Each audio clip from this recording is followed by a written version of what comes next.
Moving on to our next set of demonstration, we have chemistry. So Mr. Sanjay from the chemistry will be showing us some of the experiments. Over to you, Sanjay. Okay, hello everyone. You can hear me? Okay, I'm Sanjay and I'm actually involved with chemistry. And if you look at the handbook for the University of Fiji, the chemistry is actually shown in double majors. You can actually pursue your interest in chemistry as a double major in chemistry and biology. That's a very common combination that students normally take. We also have chemistry and IT. That's a very important field as well. We do have chemistry and physics, and as well we have chemistry and math. But normally the students also do chemistry, and later on they actually do education and they continue as a high school teacher as well. So you can see there is a lot of scope in chemistry along with the University of Fiji. Okay, now for chemistry, we're going to look at the demonstrations. Uh, in the virtual lab, I try to show you the two demonstrations. Normally that is practiced at year 13. Normally it is on esterification, and then secondly we're going to look at the alcohol oxidation. Okay, so let me do the presentation.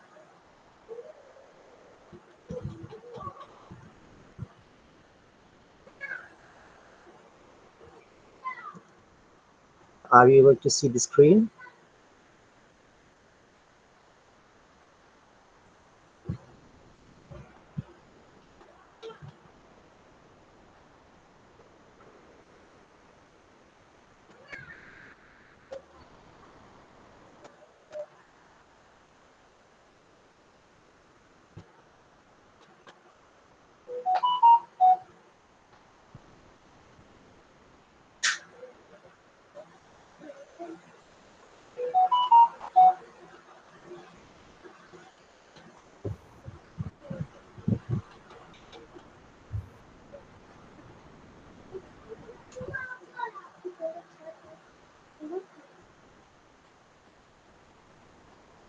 Just hold on.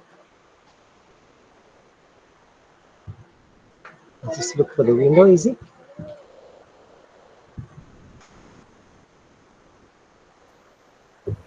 Okay, so students and participants, while we're waiting for Mr. Sanjay to set up the screen, I'd also like to shed some light on our tuition class. So we have a new schedule for providing revision classes for year 13 students.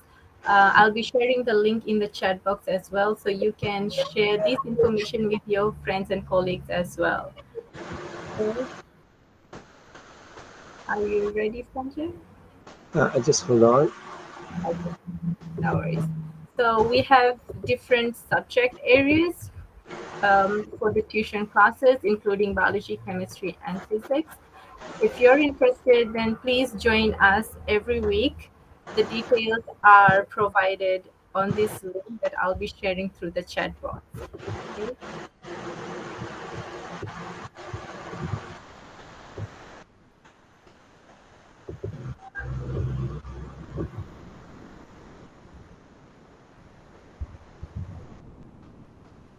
So the tuition starts on Monday next week. This will be very helpful for you to prepare for your final exam, the external exam that will be coming up shortly. So feel free to share this link with your friends as well.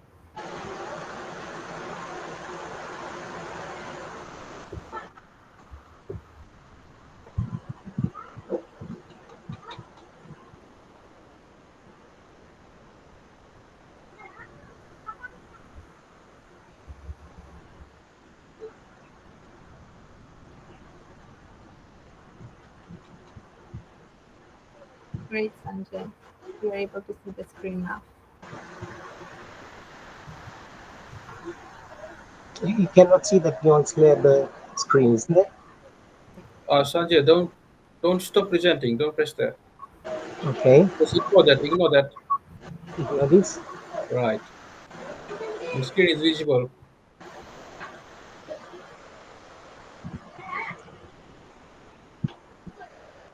Yeah, you can click on the Beyond Labs browser.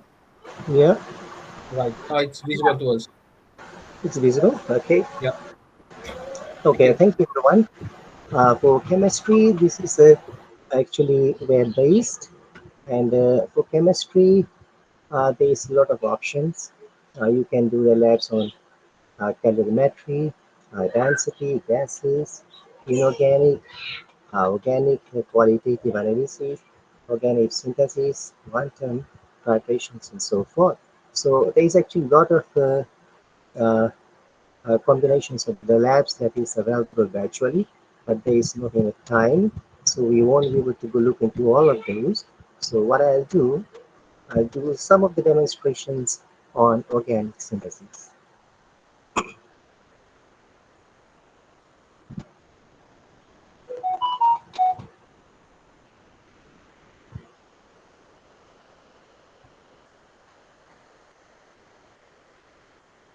Okay, now on organic synthesis, there are many different labs you can choose on. Okay, and so the reactions are shown over here. You can see the solvents, the ethanol, diethyl ether, and the water. So these are the different solvents you can choose from. These are the different labs that you can choose from. And these are actually uh, the setup, the analytical tools over here. Now, if you bring your cursor closer here, you'll come to see that this is a NMR, nuclear magnetic resonance. So that's 1H, that's a proton NMR. And if you put your cursor there, you'll come to see it changes to carbon 13 NMR. So that's your nuclear magnetic resonance and analytical tool. And then you have your mass spectrometer here. You have your TLC, that's a thin layer chromatography, and then you have your FTIR, Fourier transform, infrared spectrum, and then you have your funnel here. You have your distillation setup. These are the different chemicals you can choose from, and that's a hot plate here. This is a nitrogen gas. Okay, a stand here, and this is a heater and the round bottom flask. So these are the very important components that you need to know before you actually start up your lab. Okay, now for instance, if you want to look at the lab on esterification, okay, so if you bring your cursor here, you can see the live data here. Actually, what you can see here is actually the structural information that is shown there. So if you click onto your esterification, you can see the different acids, okay, and the different alcohols. So if you still recall from your year 13 or year 12 or from your foundation levels, you know that esterification is a process whereby an acid and alcohol is actually mixed together and it is heated with a catalyst, normally the concentrated sulfuric acid. So there's a different combinations of the acids and the alcohols you can choose from. So for example, if you bring your cursor here, okay, what you can see on the board is the structure of acetic acid. Or if you bring it down, you can see the structure of butonic acid and so forth. Now, if you see here is the structure of ethanol. So for example, for this particular lab, you want to choose acetic acid and methanol. So what you do, okay, before you actually click on, you can see that the acetic acid is actually not highlighted. But once you left click your cursor, you'll come to see that the acetic acid gets highlighted. That means you have already chosen acetic acid as one of the components. And then you can choose a methanol, and the methanol gets highlighted as well. Okay, and for this you need to use one of the dissolving solvents. You can either use the ethanol, you can use the diethyl ether, or you can use the water. But normally this is a very common solvent, and you can see the structure for the diethyl ether. So you can click onto that. Okay, and then you see that you have chosen methanol, acetic acid, and diethyl ether. So you can click onto the live data, and you can see that these are the three combinations or the three chemicals actually you have chosen. Okay, so the next what you can do, you can bring your cassette here, and you bring your cassette to the round bottom flask, and it shows you what are the things that is already present in the round bottom flask. So it is the acetic acid that is shown in the structural formula, the methanol, and the diethyl ether. Okay, so the next what you're going to do is to left click. Okay, left click onto the round bottom flask, lift it, and then you bring it down to the clamp. Okay, so what is in the flask here? Acetic acid, that's a methanol, and the diethyl ether. And what you need to do is to add concentrated sulfuric acid as a catalyst. So what you do, you bring a cassette to the sulfuric acid. Now if you bring a cassette to this the bottles over here, the storage bottles, you will come to see the name actually appears. Okay, so this is the sulfuric acid. So you left click onto the sulfuric acid, and you bring it onto your round bottom flask. Okay, so you can bring your cassette down over here, and you'll come to see what are the contents of the flask. Now the next, what you're going to do is to heat it. Okay, so to do that, you need to place the heater. So you bring the heater and bring it under the round bottom flask. Okay, now once you do that, you need to have a condenser with a vent. So you put your condenser over there and place it over the round water flask. Okay, and then once the reaction is actually occur, it is going to produce the gases. So to prevent the breakage and control the gas pressure, you need to place the nitrogen gas, and it is placed on top. So your setup is already done. The flask contents are over here, okay, shown as live data, and you have your vent, and you have your nitrogen gas.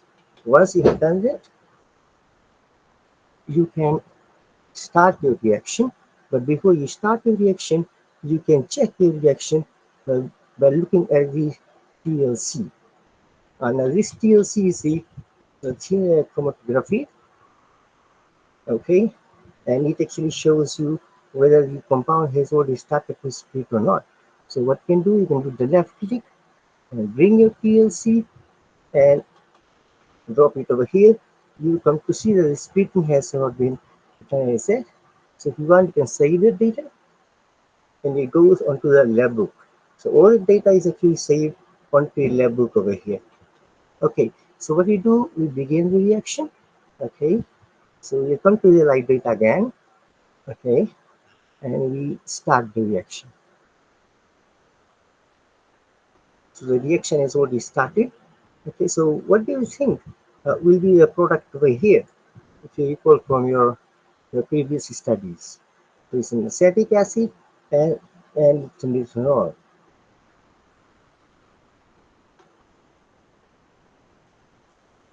So the product should be methyl acetate or methyl ethanoate.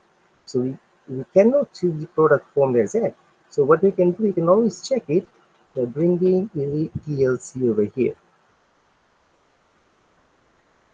So while the reaction is keep on going, we can always do the random checks with the TLC to show the product separation.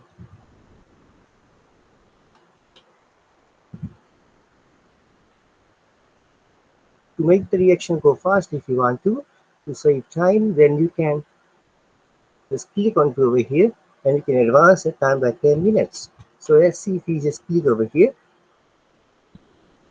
The product is not formed as that. So if you want, you can increase the time in again, advance by another 10 minutes.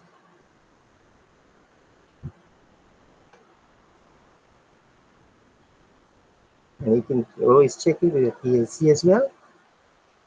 So you can see the product is already started to separate now over here. So that means the product is about to form.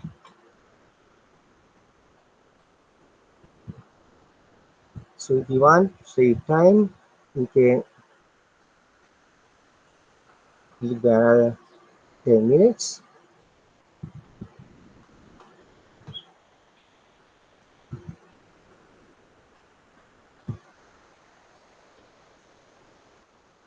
Okay, you can advance by another 10 minutes if you want.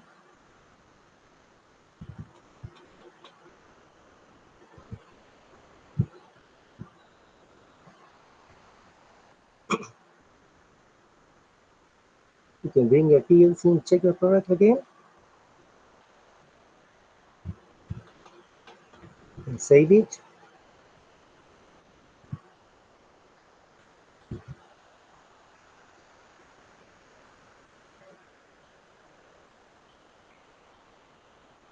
Let the reaction to go for some time. Let's see.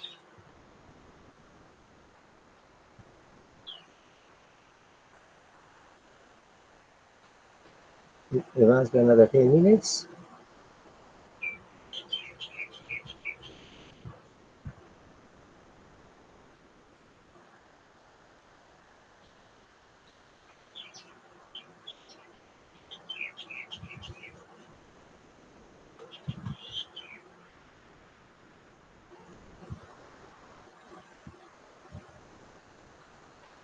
Okay, so now you can see the product is formed now.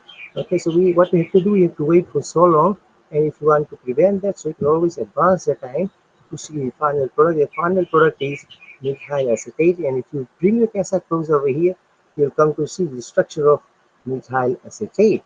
Okay, so what we see in this flask over here is a diethyl ether.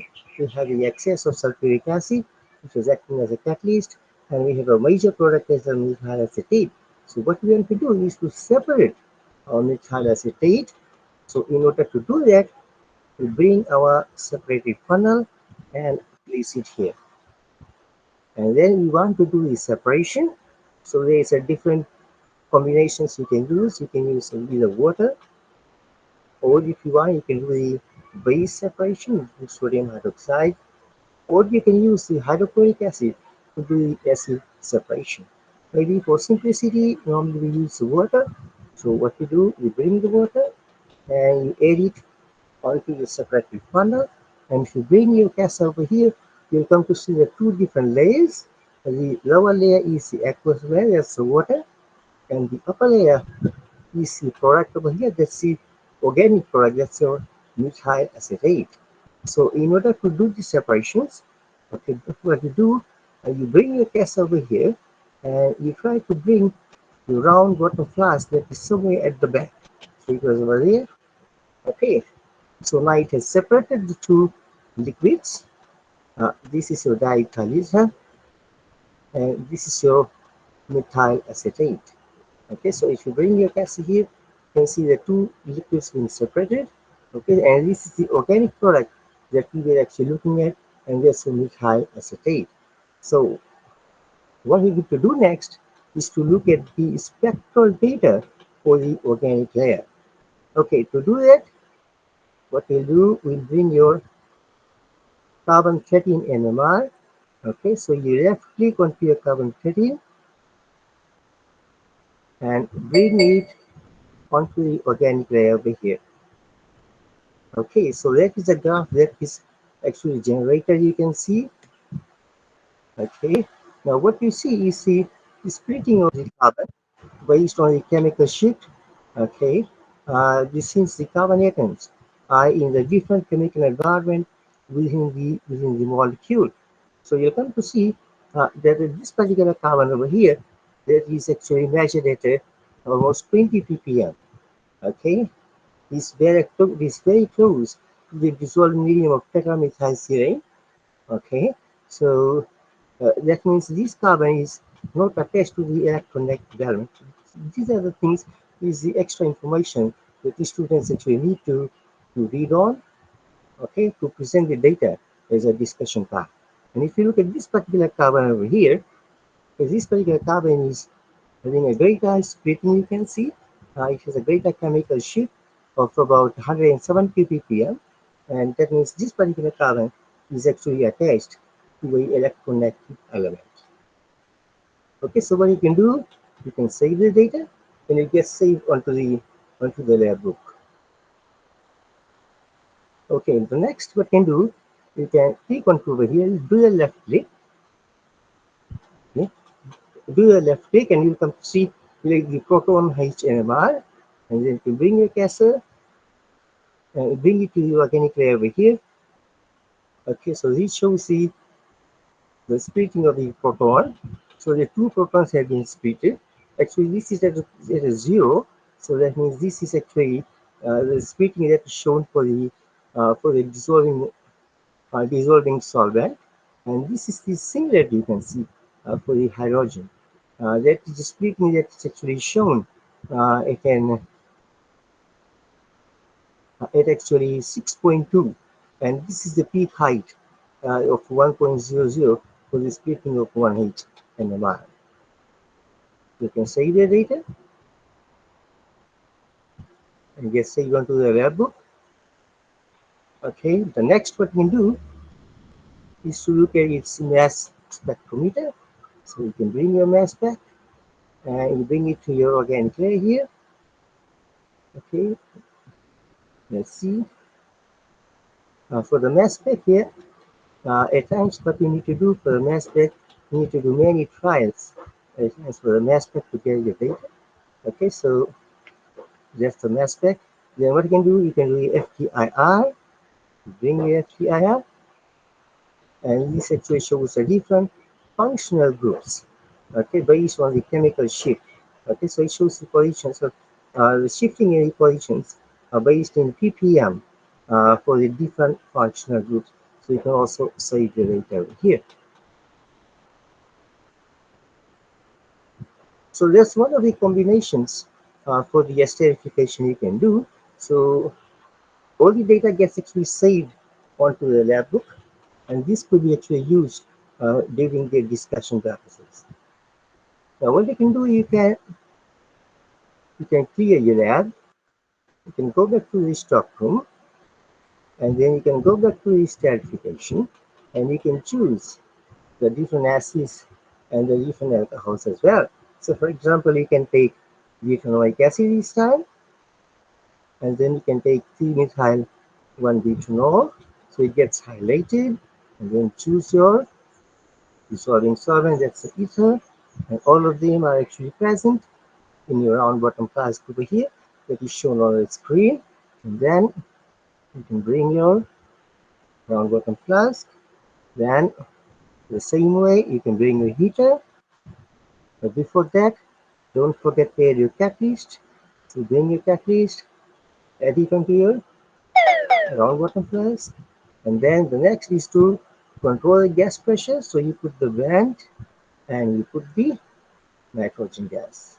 Once you've done that, okay, you can click onto the live data, and these are the contents in your flask, and then you can start your reaction.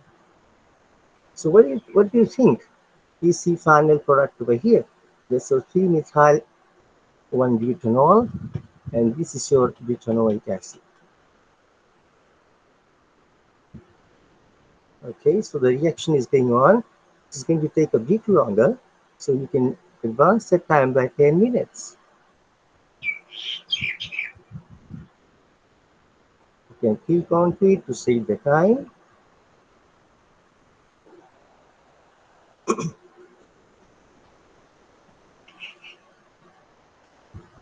Still haven't found the product yet, so keep on adding increasing the time by 10 minutes.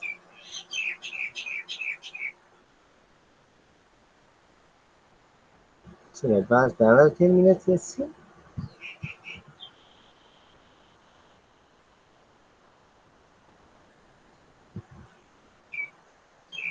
Okay, so keep on increasing the time.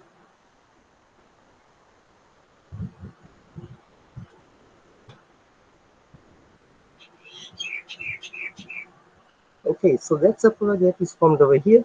That's a 3-methyl butyl butanoid. That's a product that is formed Along with that, we have excess of acid, and we have the dissolving medium still available. That's the diethyl. Now the next step is to separate 3-methyl butyl butanoate. So what you do, you take your separated funnel and place it here, and to that you can use water, add the water.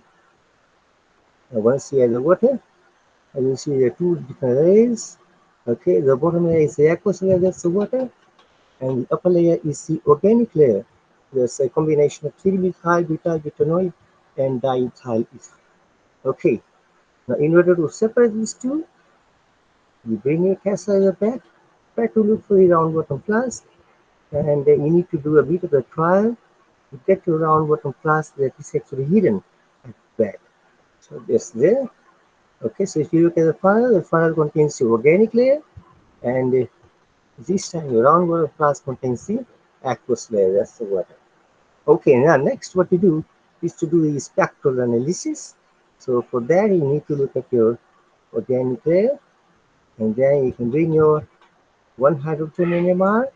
Again, do the same way.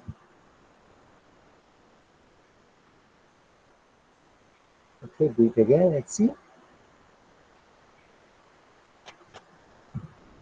That means this is the water because we cannot see uh, the data over here. Let's say we write the round bottom flask here.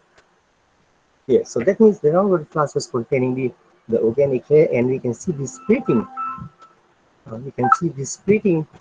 the hydrogen over here. Okay, and then you can save the data, and it gets saved onto the lab book. In the same way, you bring your caster on over here, switches to carbon 13. You bring your caster with the organic layer. Okay, it does not show anything there. Let's see. You bring your caster again, and you bring it to this here. It's not showing it. Let's see again. Yeah. Okay, so it shows you the splitting of the carbon based on the attachment of the electronegative element. Okay, this is the carbon that is attached to the most electronegative element with the decreased magnetic field, and this is the carbon over here that is actually attached to the least electronegative element with the highest magnetic field. So you can save the data, and in the same way you can do your mass spec. For the mass spec, we need to do some more trials to get the data.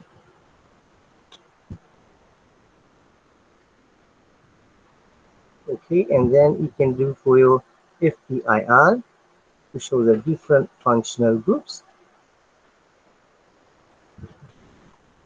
Okay, so it shows the different bands over here, and then using the spectral data book, you can actually find what are these peaks are actually. Okay, so you can save the data as well.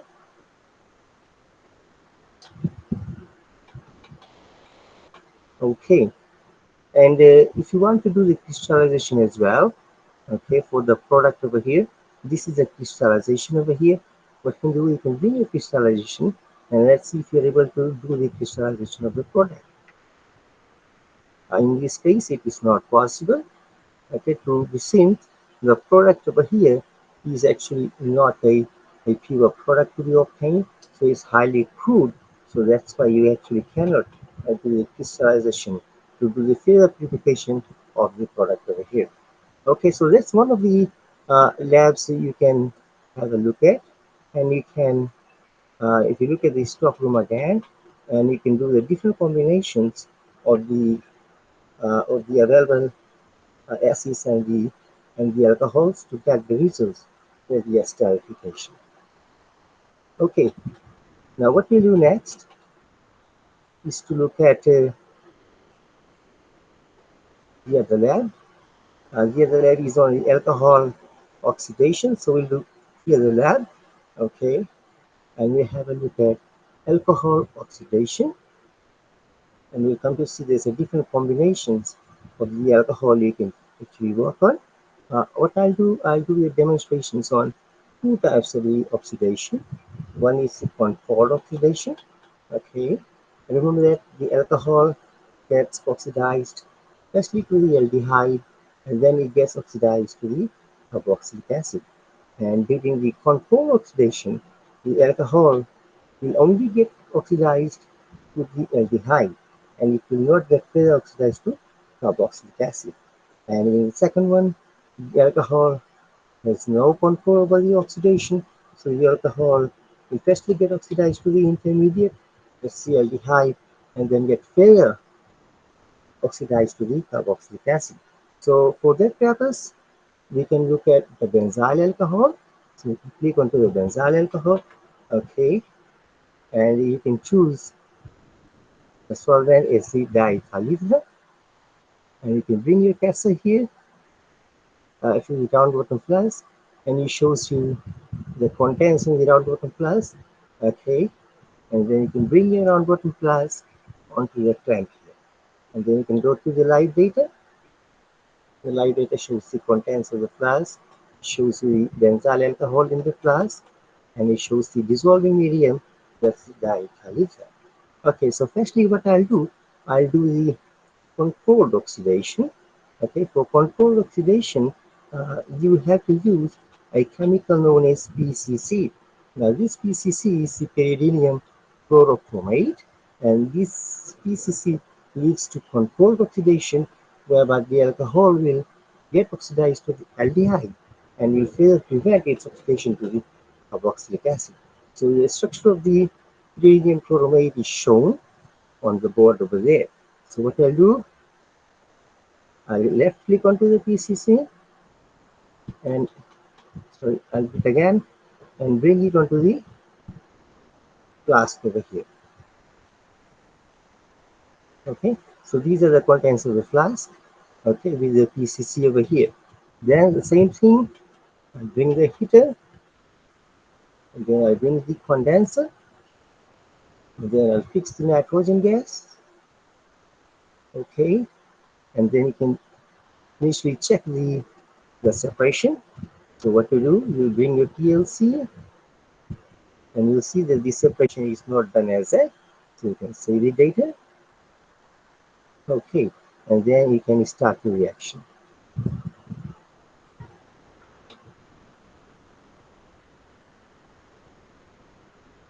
So you can see the product is not formed as that. So what do you think will be the product over here? Benzyl alcohol will get oxidized to aldehyde, and what will be the name of the product? So to save time, you can always advance it by 10 minutes, and then you can see the reaction is quite faster, and you'll form the product over here. And if you bring the cursor, you can see the structure there. So that's a benzaldehyde. Okay, the alcohol gets only oxidized to the aldehyde. That's a controlled oxidation. And then you can do the same thing. Okay, you can bring your separative funnel there. Okay, and then you can add water. You can add water. Okay, and then you'll see the two different layers.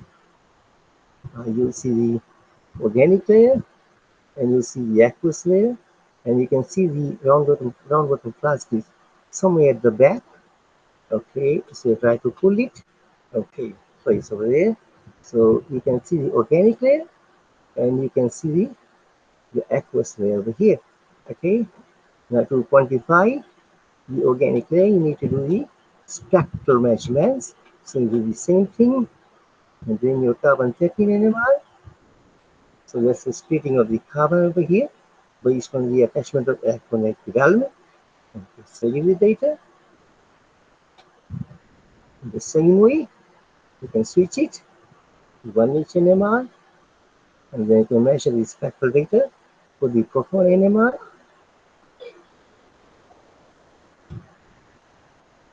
So that's a proton NMR over here. Now in this one, it's quite clear. You can see this is a single splitting. Again, this is a single hydrogen splitting. Okay, so all these are the single hydrogen splitting. But if you look at this one over here, your peak 3 over here, it shows a doublet.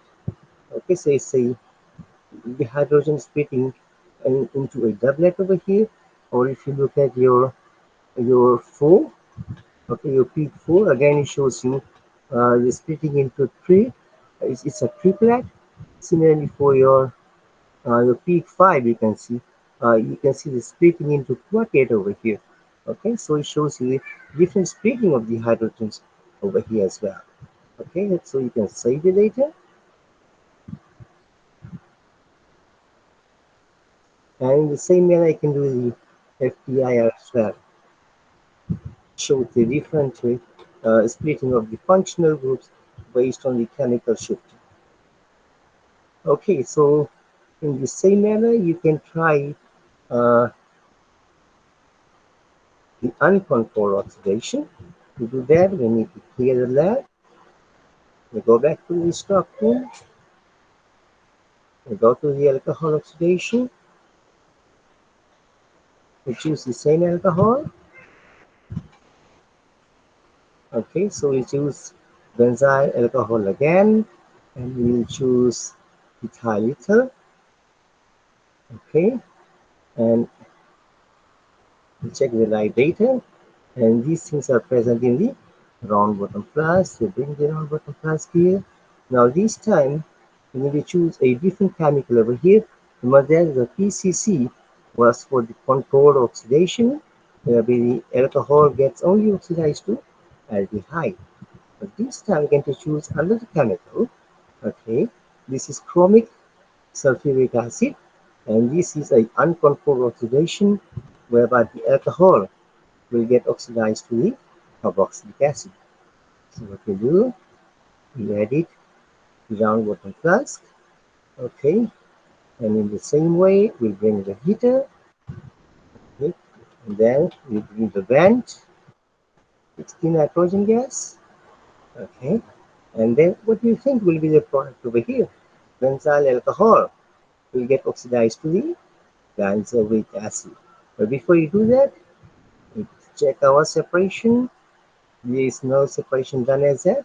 Okay, so there is no pure compound as that. So we save it.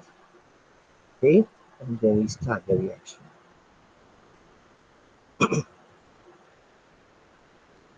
From time to time, you can bring your TLC and check the separation.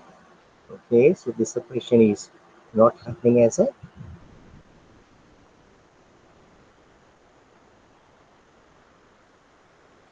Okay, so this reaction was quite fast. You can see the benzoic acid has formed. When you can check it through your TLC, you can see the product has already split. Can you see this? So the benzoic acid has already been formed, so you can save the data. So in similar manner, you can do the separation over here again to purify your benzoic acid. Okay, so you bring your separation funnel. Okay, to that you can use the water, add the water, and it actually forms the two different layers over here. Okay, an organic and aqueous layer, and then you bring your round bottom flask somewhere from the back over here, and it's over there. Okay, so your round bottom flask. Okay, and this is your separating funnel with the organic layer over here, and then you can check its spectral data as well. Okay, so you can bring your same way, you bring your hydrogen NMR. Okay, and then you can save the data, and then you can click onto your carbon 13. Okay, and you can check your spectral data for carbon 13. Right again, so that's the carbon 13 NMR, and then you can save the data as well. All this data could be used in the discussions later on, and then you can bring your FTIR. Okay, you can save the data, and as well you can try your, let's see, try your mass spec this time. For mass spec, at times you need to do a lot of trials to get the data.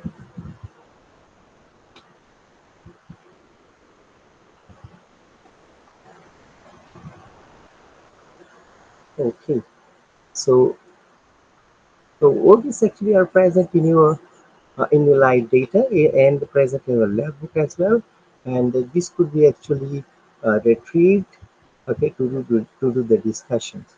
Okay, so what you'll do, we'll clear the lab, okay, you'll go back to the stock room, and you'll come to see that there is a many different combinations of the organic synthesis that could be done in this particular lab over here.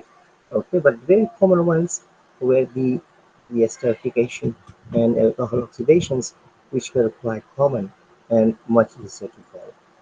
Okay, so these were the labs that I intended to demonstrate. And if you have any questions, please feel free uh, to ask.